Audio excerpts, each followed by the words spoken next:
लोकसभा का 2 चरणों का चुनाव शेष रह गया है। भाई, सबसे पहले मैं अपने देश के चुनाव आयोग और सुप्रीम कोर्ट से एक बात का मैं निवेदन करूंगा, उनका ध्यान आकृष्ट करूंगा कि आचार संहिता सिर्फ आम जनता पर ही नहीं लागू होती है, बल्कि सभी पर लागू होता है। यहाँ तक कि मीडिया स्तंभ पर भी लागू होता है।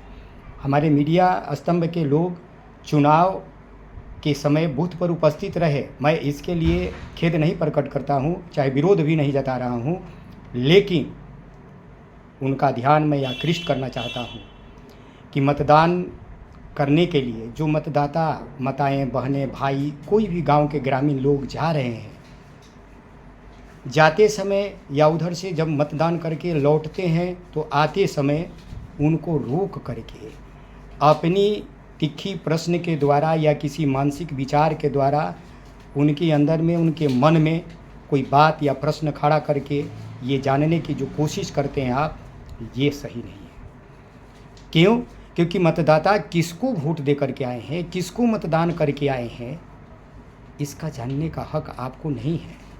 इसलिए मैं चुनाव आयोग या सुप्रीम कोर्ट से मैं आग्रह करूंगा कि अगर किसी तरह की कोई मीडिया स्तंभ वाले लोग या कोई भी मीडिया के लोग अगर ऐसे मतदाताओं को कहीं छेड़छाड़ कर रहे हैं, माताओं को, बहनों को या बुजुर्ग ताऊ को या पिता तुल्य जो है उनको, दादा तुल्य है उनको, कोई भी मीडिया के लोग अगर उनको छेड़छाड़ करके पूछने की कोशिश करते हैं, ये उचित नहीं है। और ये चुनाव करीब करीब ये 2 चरणों के बाद, यानी कि 1 जून को अंतिम इस लोकसभा का 2024 के लोकसभा का चुनाव का अंतिम चरण है, 7वीं चरण और अंतिम पूर्णाहुति भी है।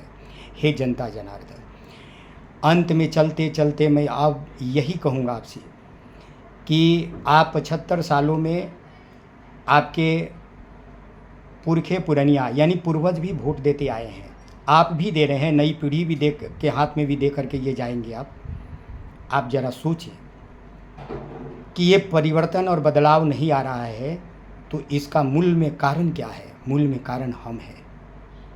हम ही परिवर्तन लाते हैं, और हम परिवर्तन लाते हैं तो कैसा परिवर्तन लाते हैं? अगर हम दुख भोगने वाला परिवर्तन लाते हैं तो हमारे साथ साथ पूरे समाज दुखी होता है, पूरा देश दुखी होता है, सारे विकास का काम ठप हो जाता है, कुछ भी नहीं हो पाता है। हम शांति से 2 वक्त की रोटी भी नहीं खाते हैं, चाहे किसी धर्म या कौम या संप्रदाय या जाति के लोग हैं, सब कुछ हमारा नष्ट हो जाता है, हम अशांत हो जाते हैं और हमारे बच्चे जो है वो भी अशांत हो जाते हैं।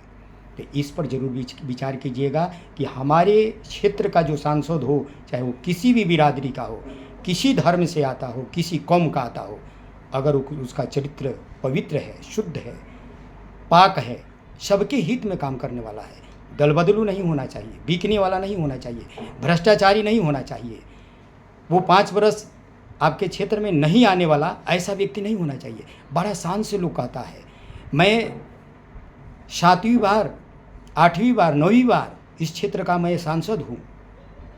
तो ये सोचिए उस क्षेत्र की है जनता कि 9 बार जिस सांसद को आप जिता करके लोकसभा में भेजे, 45 वर्षों तक आपने उनको सांसद बनाकर भेजा, आपके दशा में, क्षेत्र की स्थिति में, बुनियादी ढांचा में अगर परिवर्तन आया है तो आप 9वीं बार नहीं बल्कि उनको जब तक सक्षम है तब तक जिताइए।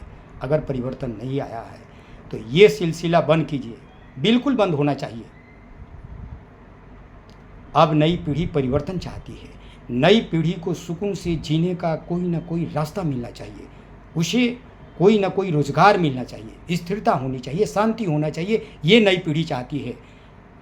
और ये राजनीतिक सिस्टम उन्हें भटका करके अपने रैली का हिस्सा या फिल्मी इंडस्ट्री के जो नर्तकी होती है उनका हिस्सा बना करके आपके बच्चे का भविष्य नरक के समान बना दिए हैं। ये वोट देते समय, अपना मतदान करते समय ध्यान जरूर रखिएगा। अगर कोई आपके क्षेत्र में नहीं है तो नोटा विकल्प दिया हुआ है, उसी को चुनिएगा। जय हिंद, जय भारत।